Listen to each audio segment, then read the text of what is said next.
Hey guys, welcome to Geo with Mutsuko. In today's video, we are covering the topic of rural-urban migration, right? Before we dive into the topic, we need to understand what is migration. What is migration? Now, migration refers to the movement of people from one place to another. It can be classified into different categories, right? There is also immigration. Immigration is the movement of people into a country. I for into. Movement of people into a country, right? There's also immigration. Immigration. E for exit. E for exit. The movement of people out of a country, right? So migration, movement. M for movement. The movement of people from one place to another. Immigration with the I for into, the movement of people into a country. And then emigration with the E for exit, a movement of people out of a country, right? But in today's topic, we're dealing with rural-urban migration, right? Whenever you see rural-urban migration, just turn this into an arrow, right? Because people are moving from rural areas to urban areas. Migration means movement. So rural-urban migration is the movement of people from rural areas to urban areas, right? Rural-urban migration, the movement of people from rural areas to urban areas, right? So there are different reasons. There are different reasons for rural-urban migration, right? We classify them under two categories. We classify the reasons under two categories as push and pull factors. Push and pull factors. These are the reasons for rural-urban migration, our push and pull factors, right? Now, push factors are unfavorable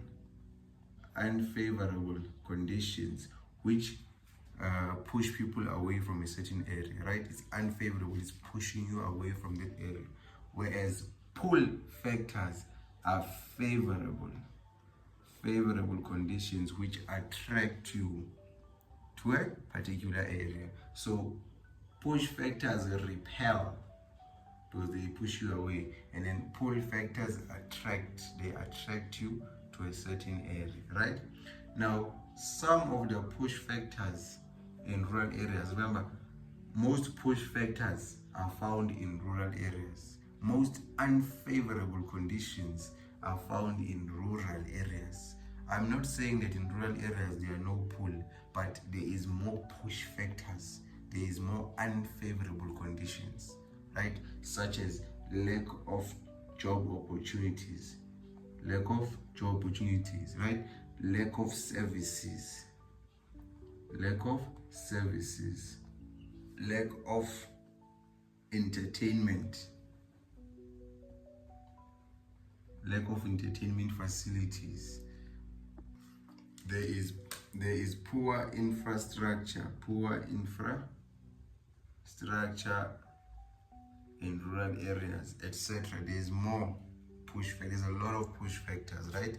I just stated 4 of them. Lack of job opportunities, there's lack of services, lack of entertainment facilities in rural areas, poor infrastructure, etc., right? I'm not saying that there are no good things in rural areas, but there is more bad or unfavorable things. There's more push factors. And then in urban areas, that's where we have more pull factors, more favorable conditions. We all know that urban areas are not perfect, right? Take the Johannesburg CBD, for example, right? It's very unhygienic, but there is more pull compared to push. There's more factors which will attract you to the place, such as, remember, for push factors in rural areas, we said there's lack of job opportunities, but in the urban areas, there is more job opportunities. In rural areas, we said there's lack of services. So a pull factor in the urban area will be service provision or better service delivery, right? Better service delivery. And then a push factor in the rural area was lack of entertainment facilities. In the urban areas, a pull factor will be more entertainment facilities. So you just take a push factor, turn it into a pull. You can make a paragraph by using the same points. You say there's poor infrastructure in rural areas. In the urban areas, you can say there is better infrastructure, right? So most push factors are in the rural areas. More pull factors are in the urban areas.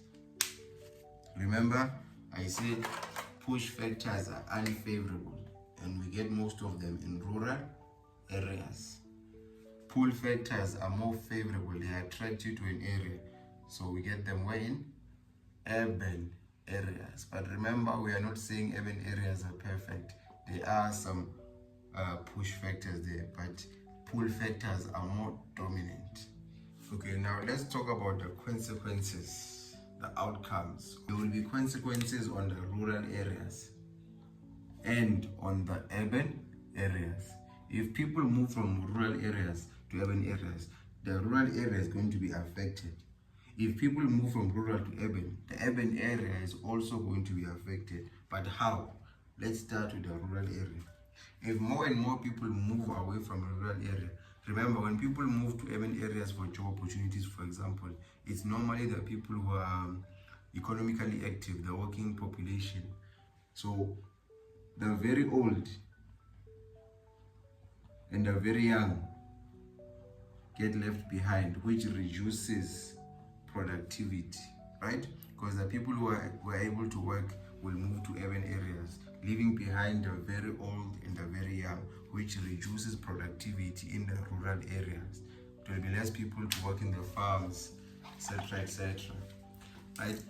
So reduced in rural areas, there will be reduced productivity. Skilled professionals, people who are educated, will go to urban areas to find a job because there's less job opportunities in rural areas, right? Now, the loss of skilled professionals leads to something known as brain drain, right? If skilled people live in rural areas will be faced with a brain drain, which means that professionals are leaving the area, right? Number 4, rural areas can turn into ghost towns.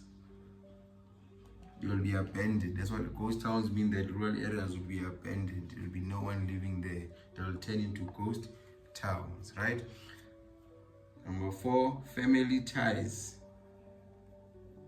will be broken. As certain family members move to urban areas to find a job, family ties will be broken. The rural area may also be faced with something known as population decline. A decrease in the population because more and more people are leaving the area. So it will be faced with population decline, which will obviously lead to our ghost towns, right? There's a lot of effects of rural urban migration on the rural areas. Now let's go to urban areas. Remember, people have moved away from these rural areas, they've gone to urban areas. Now, how is this going to affect urban areas? Number 1, there is going to be more and more informal settlements because most people leave rural areas with the idea that life in the city is perfect, but when they get there, they can't afford rent urban areas, so they go for a cheaper option, which is to construct informal settlements, right? Number 2, there will be high crime rates. There will be more crime in urban areas because if people can't find jobs, they resort to crime in order to survive. There will be more crime. There will be less job opportunities. Remember, when we did push and pull factors, we said in urban areas there will be more job opportunities. But if more and more people move there, there won't be enough jobs for everyone, right? So there will be less job opportunities for the growing population of the urban area, right?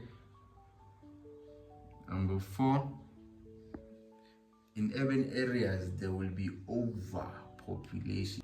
Overpopulation is an unfavorable condition whereby the number of people exceed the available resources, right? If more and more people move to urban areas, their resources won't be enough to sustain everyone. So there will be overpopulation and overcrowding. There will be traffic congestion in urban areas.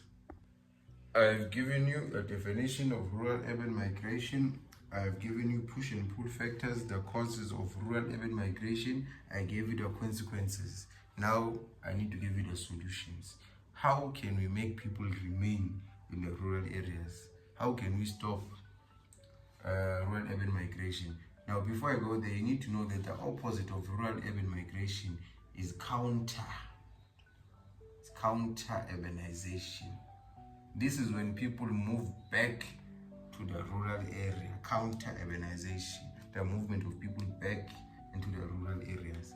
Remember, rural-urban migration, movement of people from rural to urban areas.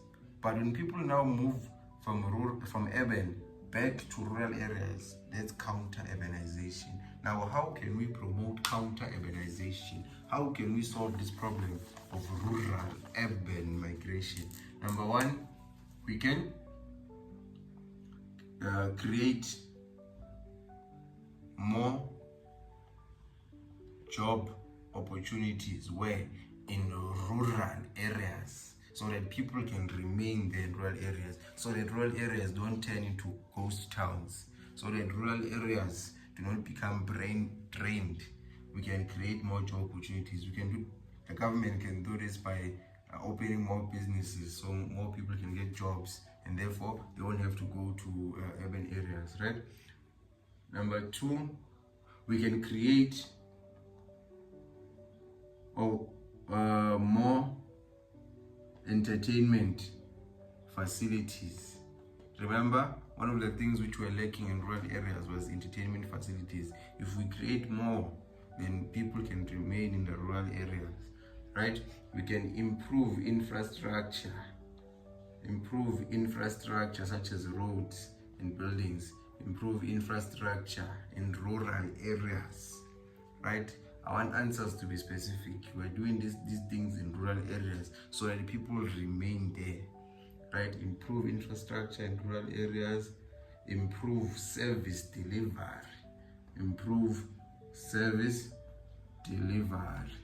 in rural areas so that people remain there, right? These are some of the solutions to rural urban migration.